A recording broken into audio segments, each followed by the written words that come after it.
کیا کمی ہے ہماری زندگی میں؟ شاید توکل کی کمی ہے، قرآن پڑھنے کی کمی ہے، عبادات کی کمی ہے، حلال اور حرام کی پرواہ کرنے کی کمی ہے، نظروں کی حفاظت کرنے کی کمی ہے. ہماری زندگی میں کچھ کمی ہے جس کی وجہ سے ہم اللہ تعالیٰ کے اس اللہ تعالیٰ کے ناموں کی وجہ سے ہم we are not living to our فلسٹ.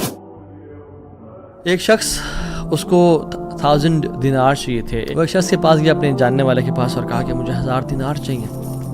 تو اس نے کہا کہ ٹھیک ہے میں تجھے دے دوں گا، بس تو ضامن ایک لے آ جو اس کی ضمانت دے اور گواہ لے آ، میں تمہیں دے دوں گا، مجھے پرابلم نہیں ہے.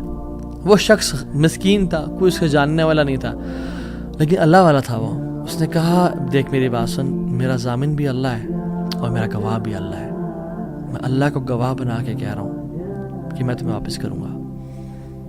اس کو اس بندے کی تقوی پہ یقین آیا اور اس نے کہا کہ چلو میں دے دیتا ہوں، یہ اللہ کو گواہ بنا رہا ہے، اتنا بڑا جھوٹا تو نہیں ہوگا. اس نے دے دیا. اس نے کہا میں تجھے اللہ کے اس نام پہ تجھ پہ میں ٹرسٹ کرتا ہوں.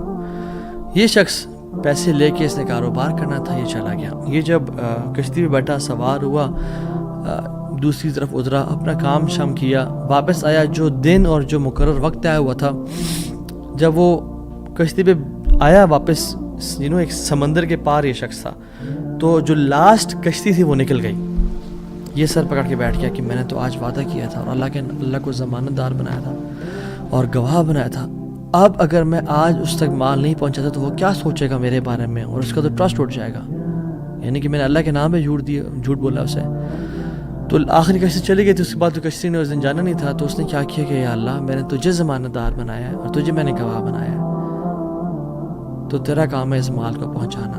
اس نے ایک ووڈ لاگ لیا، اس میں سوراخ کیا، اس میں اس 1000 دینار، سبحان اللہ، 1 دینار از اے گولڈ کوائن. اور آپ ایک گولڈ کوائن کی آج آپ ورتھ لگا لیں، ان لیکس، ان ملینز. اس نے کیا کیا، اس کو اس ووڈ لاگ میں ڈالا، پرچی لکھی اور اس میں ڈال کے بسم اللہ پڑھ کے آگے بہا دیا. کیسا قادر ہے، کیسا قدیر ہے.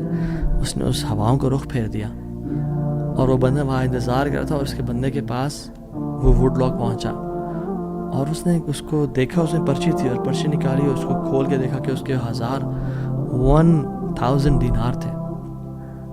وہ بڑا حیران ہوا کہ یہ مجھ تک کیسے پہنچے. خیر، یہ جو شخص تھا جس نے بیچے تھے، یہ اگلے دن دوبارہ جو سب سے پہلی کشتی ملی اس پہ روانہ ہوا اور اس بندے کے پاس پہنچا اور 1000 دینار لے کے الگ سے کہ پتہ نہیں وہ پہنچے نہیں پہنچے، میں اس کو اس کا حق تو دے دوں. اس نے کہا کہ یہ تمہاری امانت، معذرت تھوڑی تاخیر ہو گئی مجھ سے. کہتے ہیں تو کل تم نے مجھے پیسے نہیں بھیجے؟ کہتے میں نے بھیجے. پھر اس نے کہا جس رب پہ تو نے توکل کیا ہے نا، جس رب کو تو نے ضمانت دار بنایا تھا، اس رب نے تیرا مال مجھ تک پہنچا دیا، مجھے اس مال کی ضرورت نہیں ہے. اللہ تعالیٰ کے نام جو مسلمان جانتا ہو کہ میرا رب میں یہ کوالٹیز ہیں، اور یہ تو صرف 3 ہیں اور ہزاروں ہیں اس کے علاوہ، وہ کیسے بات پریشان ہو سکتا ہے؟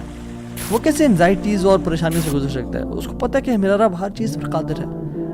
قل هو القادر على ان يبعث عليكم عذابا من فوقكم، وہ قادر ہے کہ اس بات پہ کہ تم پہ عذاب لے آئے. ان المتقین فی جنات ونہر فی مقعد صدق عند ملیک مقتدر. عند ملیک مقتدر، وہ مقتدر بھی ہے، وہ ہر چیز پر قادر ہے. تبارک الذی بیدہ الملک وهو على كل شیء قدیر، وهو على كل شیء قدیر. وہ قادر بھی ہے، قدیر بھی ہے، مقتدر بھی ہے.